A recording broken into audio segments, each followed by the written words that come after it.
আসসালামু আলাইকুম। আমাদের ভার্সিটি অ্যাডমিশন টেস্টের মধ্যে হাতে আর মোটামুটি ২৮ থেকে ২৯ দিন সময় আছে। যদি ২৮ থেকে ২৯ দিন সময়কে আমরা ৪ ভাগে ভাগ করি তাহলে প্রত্যেক সাবজেক্টের জন্য আমরা ৭ দিন করে সময় পাচ্ছি। তাহলে ফিজিক্সের জন্য আমি এইজন্যই ৭ দিনের প্রস্তুতি নিয়ে কথা বলব।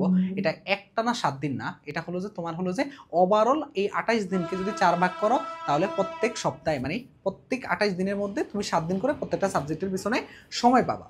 এখন এই ৭টা দিনকে তুমি কিভাবে কাজে লাগাবা বা অল্প সময়ের মধ্যে কাজে লাগিয়ে কিভাবে বেস্ট আউটপুট আনবা, আমি এই বিষয়টা নিয়ে কথা বলবো।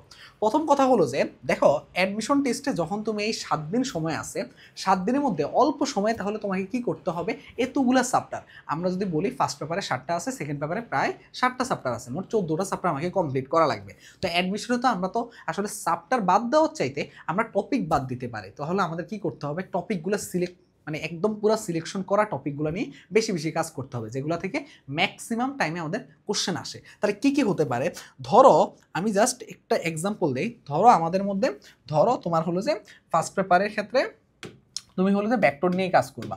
তো ভেক্টরের ক্ষেত্রে কি করবা, ভেক্টর চ্যাপ্টারের মধ্যে যেই টপিকগুলো আছে সেখানের মধ্যে ধরো কয়টা টপিক আছে, 9টা টপিক। মানে আমাদের আমরা যেভাবে আমাদের ভার্সিটি বেস 2.0 তে পড়াই, সেখানে কয়টা টপিক আছে, 9টা টপিক আছে। 9টা টপিকের মধ্যে আমরা কিন্তু ক্লাসের শুরুতে বলে দিই যে কোনগুলা টপিক ইম্পর্টেন্ট, আবার ক্লাস শেষে ধরাই দিই যে ইম্পর্টেন্ট টপিক কোনগুলো। তো ওখান থেকে মোটামুটি 4টা টপিক সবচেয়ে বেশি পরীক্ষায় আসে, ম্যাক্সিমাম টাইমে ওই 4টা টপিক থেকে ঘুরে ফিরে কোশ্চেন আসতে থাকে বারবার। তাহলে ওই 4টা টপিক তোমাকে কি করতে হবে, আগে শেষ করতে হবে। ওই টপিক শেষ করার পরে তোমার হাতে সময় থাকলে বাকি টপিকগুলো নিয়ে দেখবা। এখন 7 দিনের মধ্যে তোমাকে 14টা চ্যাপ্টার মানে হলো যে একদিনে 2টা চ্যাপ্টার করে তোমাকে কমপ্লিট করতে হবে। মানে অল্প সময় কাইন্ড অফ বলতে গেলে কি একটা রিভিশনের মতো করে তোমাকে কমপ্লিট করতে হবে। তাহলে তুমি কি করবে, অল্প সময়ের মধ্যে জাস্ট ইম্পর্টেন্ট টপিকগুলোকে বারবার পড়তে হবে, যে টপিকগুলো ক্লাসে ভাইয়ারা বলে দেয় যে ইম্পর্টেন্ট টপিক। আর যদি ভাইয়াদের ক্লাস না করো, অনেকে যাদের বিভিন্ন প্রবলেমের কারণে আমাদের সাথে কানেক্ট হও না বা অন্যান্য যেই জায়গায় কানেক্ট থাকো না কেন, ওইখানেও নিশ্চয় তোমাকে ইম্পর্টেন্ট টপিক বা ইম্পর্টেন্ট কোনগুলো সেগুলো বলে দেয়, ওগুলাই বারবার পড়তে থাকবা। আর যদি তুমি কোথাও কানেক্ট না থাকো অথবা মনে হচ্ছে পড়াশোনা পিছিয়ে আসো, তোমরা জানো যে আমাদের ম্যাসন থেকে আমরা কি করছিলাম বলো তো ভাইয়া, আমাদের একটা প্লেলিস্ট আমরা কন্টিনিউ করতেছিলাম। সেটা কি, অল্প সময়ে তোমার হলো যে এই যে চ্যাপ্টারের রিভিশন দিচ্ছিলাম আমরা, এমসিকিউ। এই যে এখানে ভার্সিটি ফিজিক্সের কোশ্চেন ব্যাংক, এই প্লেলিস্টে গেলে অলরেডি আমি 3টা চ্যাপ্টার অলরেডি এখানে কমপ্লিট করে রাখছি। এখানে আমি ফুল প্লেলিস্টটা কমপ্লিট করবো, যদি তোমাদের সাপোর্ট থাকে, যদি তোমরা চাও, কমেন্টে যদি জানাও, তাহলে আমি এটা কন্টিনিউ করব। তোমরা জাস্ট এই যে দেখো, আমি ম্যাথের জন্য করছিলাম, আমি ম্যাথের টপ 50 টপিকের ক্লাসগুলো এই বছর কিন্তু রিসেন্ট এগুলো সব রেকর্ড করে আমি কিন্তু আপলোড দিচ্ছিলাম, এগুলো সব প্লেলিস্টগুলো আপডেট হচ্ছে। তো তোমরা যদি চাও এই টপিকগুলো জাস্ট এখানের মধ্যে আমি সব ইম্পর্টেন্ট জিনিসগুলো পড়াই রাখি অল্প সময়ের মধ্যে। কি একটা ভেক্টরের চ্যাপ্টারটাকে আমি মোটামুটি একদম শুধুমাত্র এমসিকিউগুলো একদম সুন্দর করে যতগুলো ইম্পর্টেন্ট যত ভার্সিটির প্রশ্ন আছে সবগুলো রিভিশন দেওয়াই দিচ্ছিলাম। তাহলে তুমি জাস্ট কি করবা, এই এমসিকিউগুলো রিভিশন দিলেও তোমার প্রস্তুতি মোটামুটি ভালো একটা অবস্থা হয়ে থাকবে। কিন্তু যারা ডিটেলসে চাও যে না আমি ভালো মতো পড়তে চাচ্ছি, তাহলে তুমি যেখানেই পড়ো সেখানে ক্লাসগুলো ভালো মতো করো এবং বেশি বেশি ইম্পর্টেন্ট টপিকগুলোকে বেশি বেশি প্রায়োরিটি দাও, তাহলেই হয়ে যাবে।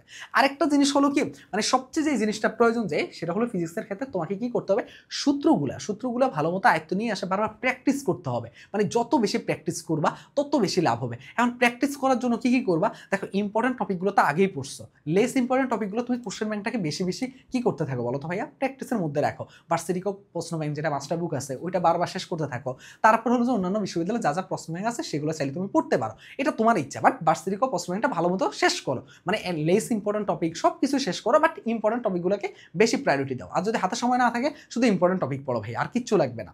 দ্বিতীয় যে জিনিসটা হলো কি, সেটা হলো কি, ওই যে অল্প সময় তুমি যেহেতু রিভিশন দিবা, তাহলে তোমার জন্য কি করতে হবে, রিভিশনের সব কিছু গুছাই রাখতে হবে। কারণ জানো যে এই বছর অ্যাডমিশন টেস্টগুলো এতটাই সব কিছু ওভারলেপ হয়েছে, যার কারণে কি হবে, আলাদা করে আর কোনো বিশ্ববিদ্যালয়ের জন্য আলাদা কোনো কিছু করতে পারবে না।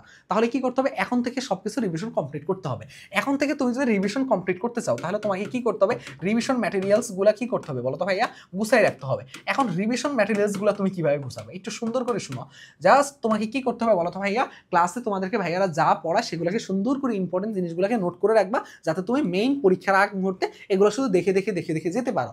এখন এখানে কথা আছে ভাইয়া, এখন এইটা করার তো এখন তোমার কোনো আলাদা করে সময় নেই, কারণ তুমি এতটাই তোমাদের কি যাচ্ছে বলতো ভাইয়া, প্রেশার যাচ্ছে, এত কিছু যাচ্ছে, যার কারণে এটা করে আলাদা করার সময় নেই। এর জন্য আমি রিভিশনের জন্য দেখো, আমি কিন্তু ম্যাথের, তোমরা জানো যে আজকে আমি এটা টপ 50 টপিক না, আজকে 40টা টপিক আজকে আপলোড হয়ে গেছে, মানে 40 নাম্বার পর্যন্ত। আমি নেক্সট পরশুদিন রেকর্ড করবো, তাহলে এটা 50টা টপিক শেষ হয়ে যাবে, তাহলে আমার ম্যাথটা কমপ্লিট হয়ে যাচ্ছে। ম্যাথ কমপ্লিট হওয়ার পরে আমি কথা দিচ্ছিলাম যে আলহামদুলিল্লাহ তোমার অনেক রেসপন্স থাকে, আমি কথা দিচ্ছিলাম যে আমি ফিজিক্সটাও ইনশাল্লাহ কন্টিনিউ করবো। ফিজিক্সের মধ্যে আমি যে 50টা টপিক বলবো, এই 50টা টপিক কেউ যদি খাতায় নোট করে শুধু পরীক্ষার আগের মুহূর্তে রিভিশন দেয়, তাহলে তার আর কিচ্ছু লাগবে না, কারণ এই 50টা টপিক থেকে প্রত্যেকটা ভার্সিটিতে তোমার কোশ্চেন হবে। এই 50টা টপিক এমন থাকবে, যেমন এটা হলো কি এমসিকিউ রিভিশন, আর এটা কি টপিক ধরে ধরে কনসেপ্ট ক্লিয়ার করা হবে। এই 50টা টপিক থেকে তোমার সব ভার্সিটিতে প্রশ্ন হবে। তো তোমরা যদি এইটা মানে এটা আমি দ্রুততম সময়ের মধ্যে রেকর্ড করতেছি, যাতে অ্যাটলিস্ট তোমরা এই ক্লাসগুলো, এই 50 টপিকের আর হলো যে এই রিভিশন ম্যাটেরিয়ালসগুলো পড়ে গিয়ে তুমি একটা ভালো মার্ক এনশিওর করে আসতে পারো। এটা হলো দ্বিতীয় কথা। আরেকটা বিষয় হলো কি, এখন অনেকের কাছে মনে হতে পারে যে না ভাইয়া, রিভিশনের জন্য আরেকটু বিস্তারিত একদম সুন্দর করে গুছানো জিনিস। এখন এর জন্য কি করতে হয় বলতো ভাইয়া? যেমন আমরা আমাদের ভার্সিটি ব্যাচ 2.0 যারা আছে তাদেরকে আমরা কি প্রোভাইড করছি বলতো ভাইয়া? আমরা আমাদের একদম পুরো কমপ্লিট ক্লাস নোটগুলো প্রোভাইড করছি, মানে একদম হাতে লেখা নোট, যাতে তুমি পরীক্ষার আগ মুহূর্তে রিভিশন দিতে পারো। এখন তোমরা যদি 50টা টপিক লিখে করো, তাহলে এটা কমপ্লিট হয়ে গেছে। আর কমপ্লিট ক্লাস নোটও আমাদের মোটামুটি সব ইম্পর্টেন্ট জিনিসগুলোকে সব সুন্দর করে এগুলো সব গুছানো আছে। ওইখানে লেস ইম্পর্টেন্ট একদম ব্যাস একদম অনুযায়ী সাজানো আছে, যার কারণে তোমার জন্য অনেক সহজ হয়ে যাবে। তোমাকে আর আলাদা করে রিভিশন ম্যাটেরিয়ালস তৈরি করা আলাদা, এবার তো এমনি সময় নেয়, তোমাকে এখন যত বেশি প্র্যাকটিসের সময় দেওয়া লাগবে। তো যত বেশি সময় দিতে পারবো তত লাভ হবে। তাহলে এখানে আর আলাদা করে সময় দেওয়া লাগতেছে না, আমরা ওইটা করে দিচ্ছি। তো ওইটা শুধুমাত্র আমাদের ব্যাচে যারা ভর্তি হয়েছে তাদের জন্য আমরা প্রোভাইড করছিলাম। যদি যারা এখনো অনেক শিক্ষার্থীরা আমাদেরকে মেসেজ দাও যে ভাইয়া আপনাদের ক্লাস তো অনেক অর্ধেকাংশ শেষ হয়ে গেছে, তাহলে এখন কি এই ব্যাচে ভর্তি হবো কিনা, এই ব্যাচে ভর্তি হওয়ার দরকার আছে কিনা।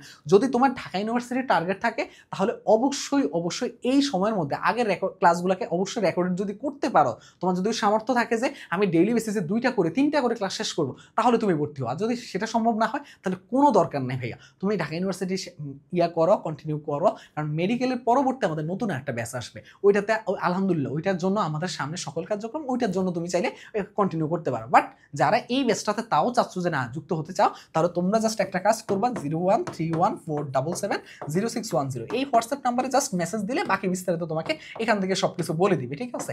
যারা তো আমাদের এই কোর্সে প্রায় অর্ধেকের উপর ক্লাস প্রায় শেষের দিকে, আমরা কিন্তু নভেম্বরের 30 তারিখের মধ্যে সিলেবাস কমপ্লিট করব, তারপরে বাকি সকল বিশ্ববিদ্যালয়ের জন্য আলাদা করে রিভিশন দেওয়া হবো।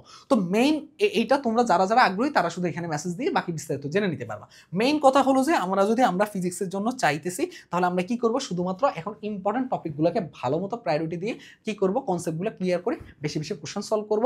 এটা হলো আমার একদম বেসিক কথাবার্তা। আর দ্বিতীয় যে কথাটা হলো যে আমাদের টপ 50 যে টপিকগুলো আছে আর যে রিভিশন ম্যাটেরিয়ালস আছে, যে কেউ যদি এইটা কমপ্লিট করতে পারে তারা কিচ্ছু লাগবে না। আমি আলহামদুলিল্লাহ প্লে লিস্টটা খুব দ্রুত শেষ করে দিতে চাচ্ছিলাম, এটা কন্টিনিউ করলে আর কিচ্ছু লাগবে না ইনশাল্লাহ। আর হলো যে সেই নোটগুলো যদি করে ফেলতে পারে, সেই নোট দিয়ে সে রিভিশন দিতে পারবে। আর কেউ যদি চায় যে না ডিটেলসে সে সব কিছু চাচ্ছে, একদম গুছানো আকারে, কোনো রিস্ক নিতে চাচ্ছে না, তার কাছে মনে হচ্ছে যে না আমি একদম একটু ভালো করে একদম মানে ইম্পর্টেন্টের পাশাপাশি লেস যেগুলো একটু আছে ওগুলোও দেখতে চাচ্ছি, তাহলে তো আমি বলবো যে ভার্সিটি ব্যাচ 2.0 এর ক্লাসগুলো ছাড়া এটা ওখানে তো তোমাকে করা লাগবে। বা তুমি যেখানে ভর্তি হয়ে থাকো, সেটা যেই কোনো প্ল্যাটফর্ম হোক, যেই কোনো অফলাইন হোক অনলাইন হোক, যেখানে ভর্তি হয়ে থাকো, সেই ক্লাসের নোটগুলো তুমি পড়ো, সেগুলোই রিভিশন দাও, তাহলেই হবে।